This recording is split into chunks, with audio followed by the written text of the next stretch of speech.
Hello, hello, hello. Welcome to the desert. I'm missing a part to my ring light, so the whole thing is just completely tilted. So FYI, sorry about that. It's lost in a box somewhere. So but thank you all so much, as always, for joining me.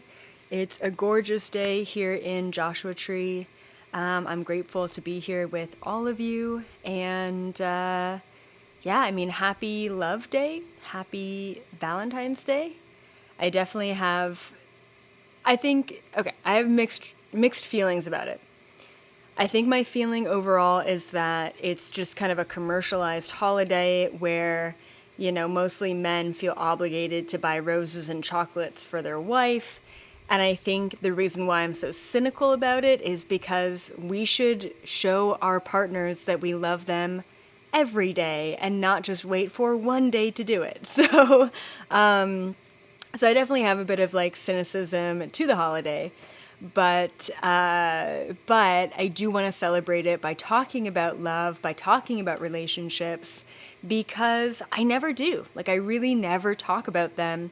And it's funny because, there's other teachers out there who all they do is talk about love and love attraction and all of that stuff. And it's one of the biggest topics that they talk about. So I figured, hey, this is a perfect day to do that. So there are also some random noises. My wife is getting a massage, so there might be a little bit of commotion too during this video, just FYI.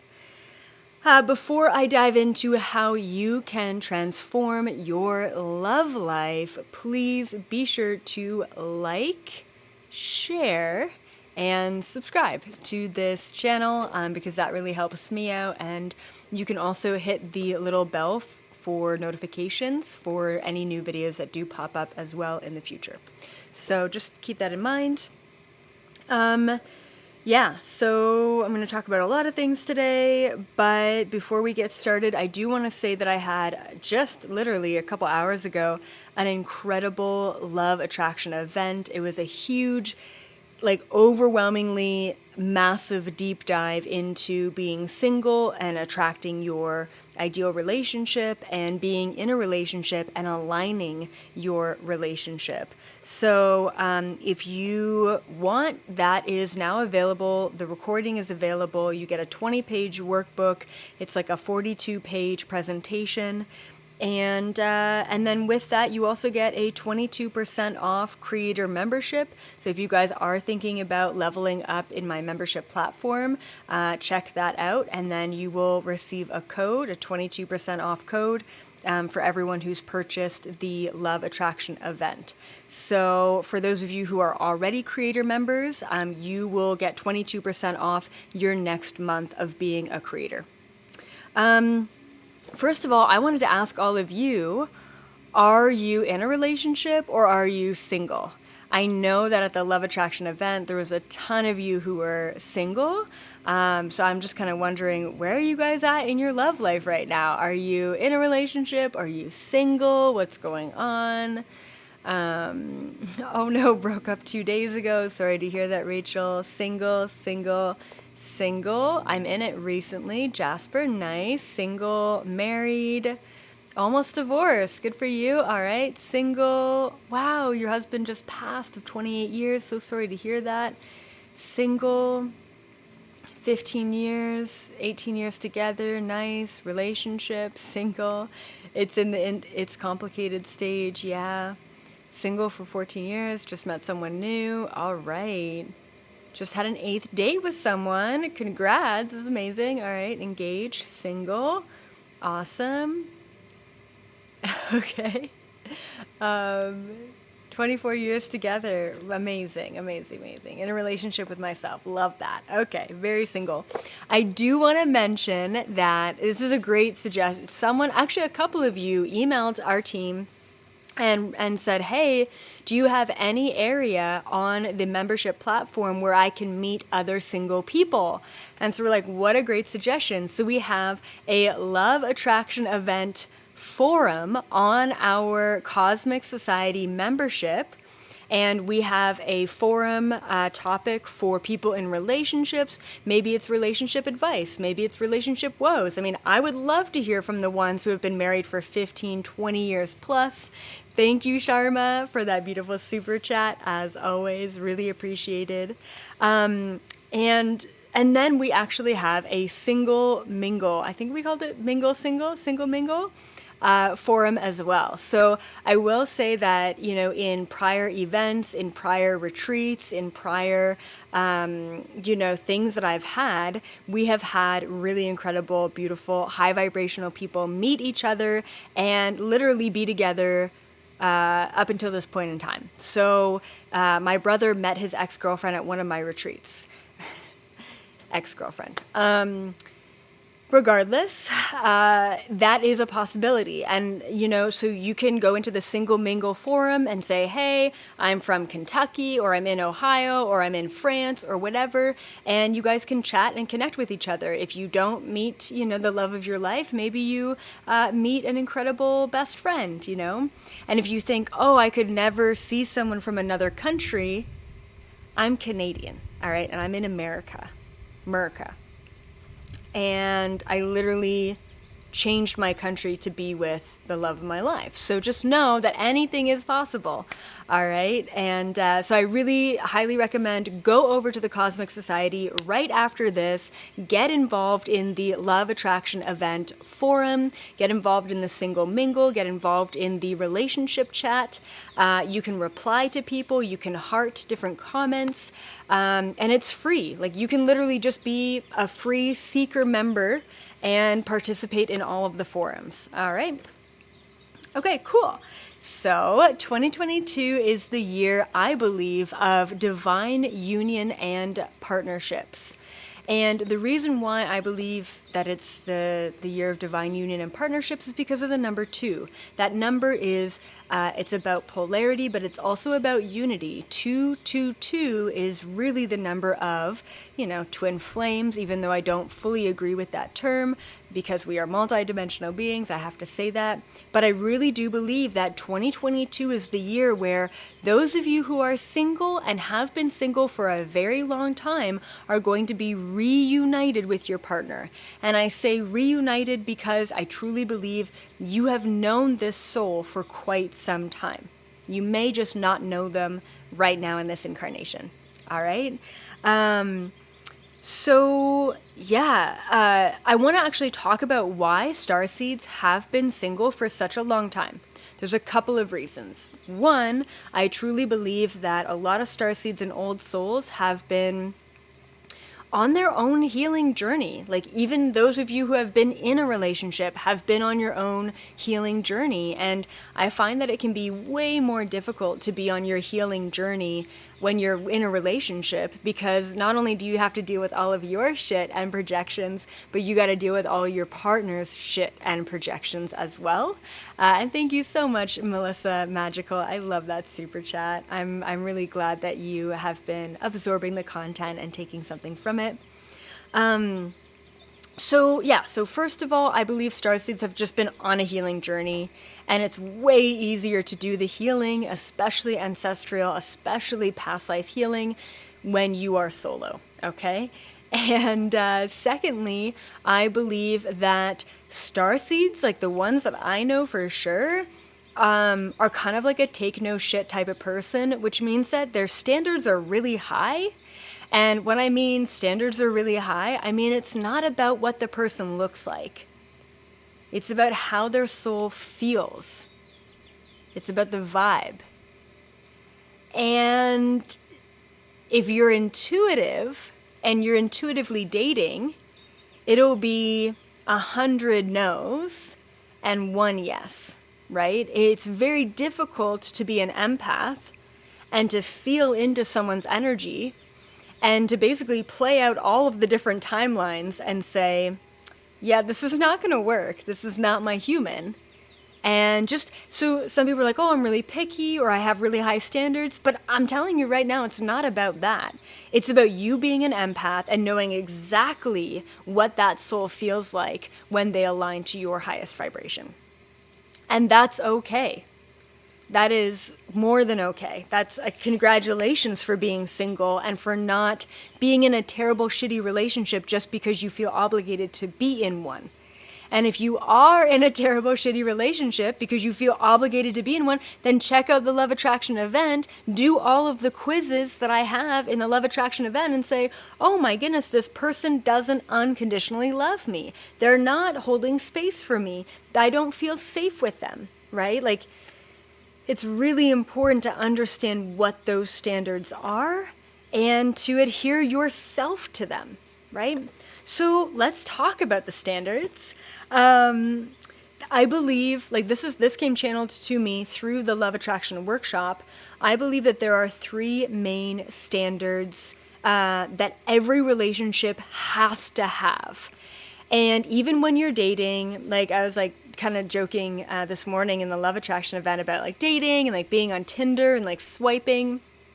But no matter, where you're at, whether you're single or in a relationship, you have to be kind of looking for these 3 things. Like these would be like standards in general. If you go out on a date with someone and you instantly feel like, no, I don't feel safe, no, I don't have these 3 things, then it's a pretty clear indication that maybe you don't want to come back and do a second date, right?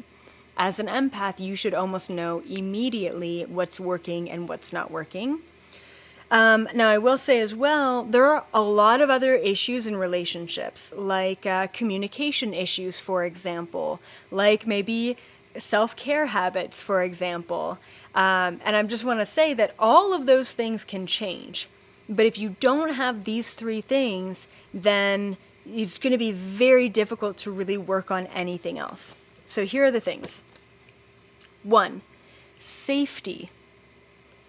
When you're with your human, you have to feel safe.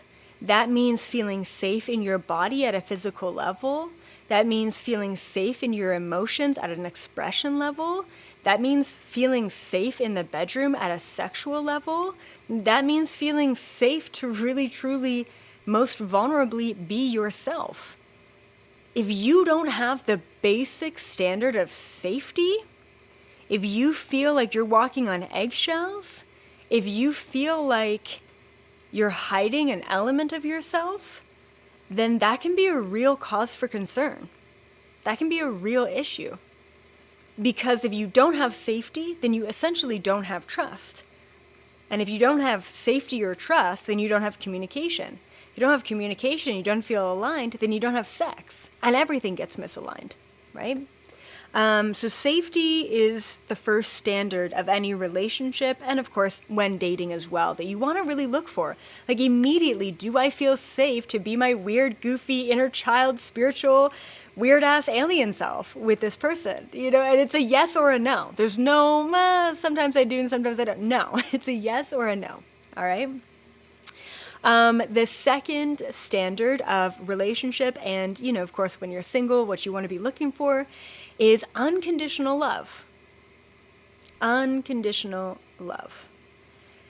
Now, the thing is, like, in the Love Attraction event, I did this quiz and I said, what do you love most about your partner? Or what did you love most about your old partner? So, some people were like, oh, well, I loved their humor. I loved their openness, or I love their openness. Other people maybe are like, I love their car, or I love that they work really hard. I love their spirituality. And then I asked the question, well, what if they didn't have that quality? What if they weren't those things? What if they didn't have a sense of humor? What if they weren't great at picking up after themselves? What if they weren't in tune with their spirituality? Would you still love them?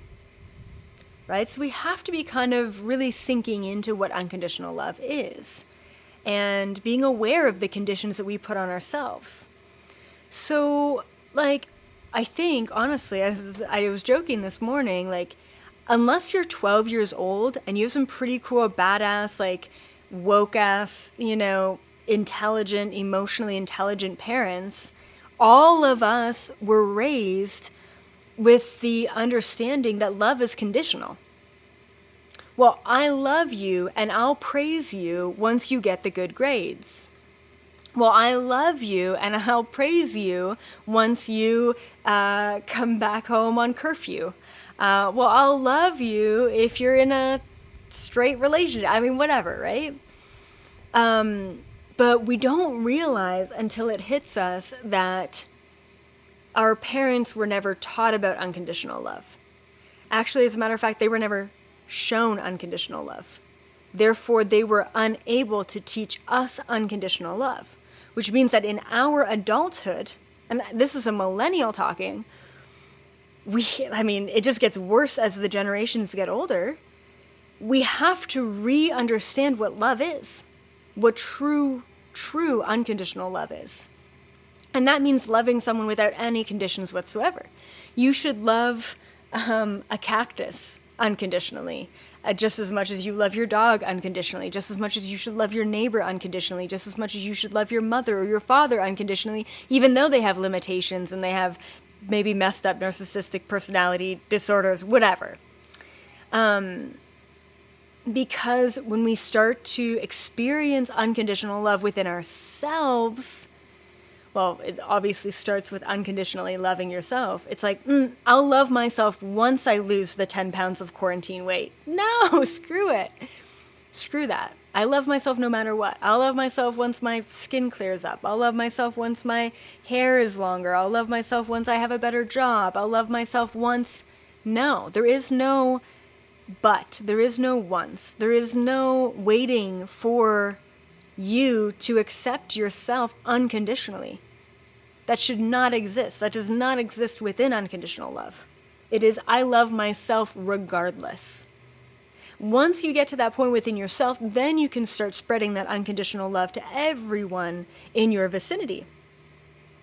Then and only then can you attract a partner who has done the work within themselves to also unconditionally love themselves, therefore unconditionally love everything and everyone around them, therefore unconditionally love you, no matter how weird or quirky or how many pounds you put on during COVID, right?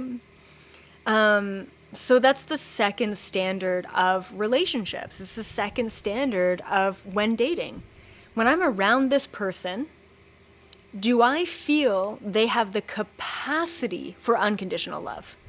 It doesn't, everyone has the capacity for unconditional love, but it's like, how close are they to have the capacity for unconditional love? As really maybe should be the question, right? Because you also learn how to unconditionally love a partner once they're in front of you as well. And I want to say that as well, that unconditional love means no judgment. And personally myself, I'm really trying to get over that. And I feel like, my wife is so pure and so unconditionally loving all the time without any sort of expectation or preconceived notions. And I myself I'm just a little bit more rigid than she is. So she teaches me so much about being open and unconditionally loving. So I'm learning a lot still. Okay, and then the third standard. So once again, safety, unconditional love, and the third standard is willingness to change. And once again, all three of these came channeled to me when I was doing this event and channeling the information for the event. I would say out of all three, they're all equally important, but I would say willingness to change is it would be number one. And we never think about it. We always think about safety. We always think about unconditional love. We never really contemplate willingness to change. And that, I'll tell you right now, and I'm sure you know this from your prior relationships, but that is a make or break. If someone is stubborn and unwilling to change their identity, unwilling to change their job, unwilling to change their maybe financial status, unwilling to change their mindset, unwilling to change their perception on life, unwilling to change who they are, then how are you ever supposed to feel motivated, accepted, held, seen in your own changes? How awkward is it when you're like, oh my God, all these new realizations, all these new understandings, all these new pieces of information and knowledge, and you get so far away from where you started with that person initially that it becomes an issue, right? Like, just like I've seen on Instagram, like there's this like meme or whatever, this, painting that someone did, and it was like the person goes up to this other person and says, oh, well, you've changed. The other person's like, yeah, I hope so, right? And I truly believe that, yeah, change can be bad, but as long as there's a willingness to change, any sort of downfall in change or kind of skewing maybe in a more negative or lower vibrational path, as long as there's a willingness to do that, there's a willingness to also raise your vibration and change in a positive way as well, right? So willingness to change is huge, and it will absolutely tear partnerships apart. And both partners need to be fully willing to change in that partnership.